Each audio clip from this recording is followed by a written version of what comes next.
Mr. Blanchard, Yes, ma'am. in our communities, to be called an elder is to be held in high esteem. It means that you've come to a point in your life where you can share your knowledge and help other people follow your path. So what is your vision today of a world that works for all? Well, it's interesting you call me those kind of names, but when I turned 65 a few years ago, I'm a little older than that now, I was on the phone with Zig Ziglar, and he invited Margie and I to the 59th anniversary of his 21st birthday. And I said, Ziggy, you're going to retire? He said, there's no mention of it in the Bible except for Jesus, Mary, and David. Nobody under 80 made an impact. He said, I'm refiring, not retiring. And so one of my visions, and Mark will talk more about that, is that we ought to continually refire ourselves. Is that retiring is not, you need to keep on thinking and doing and being a part of the world that where we're planted.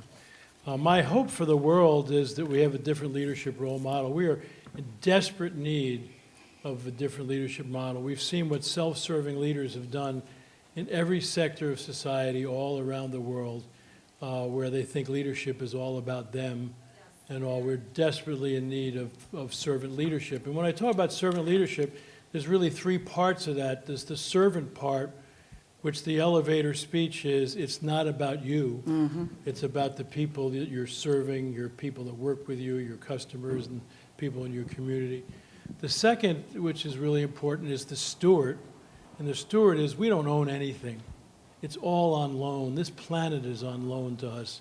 Our organizations are on loan. Our relationships are on loan. And if you really realize that, you would pay much more attention to what's loaned to you and how you can really steward that. And then the final one, which I think is so important to Steve and everybody in Barrack Kohler, is the shepherd, which is the elevator speech is every single human being is important. And if we're going to have a world that works for everybody, we really need to have that. And so my hope is that we will be able to slowly help people see the world in a different way, because if we continue in a self-serving way, as you all have commented, that the planet might survive, but we as people won't. So that's my real dream and hope for all of us. Muchas gracias.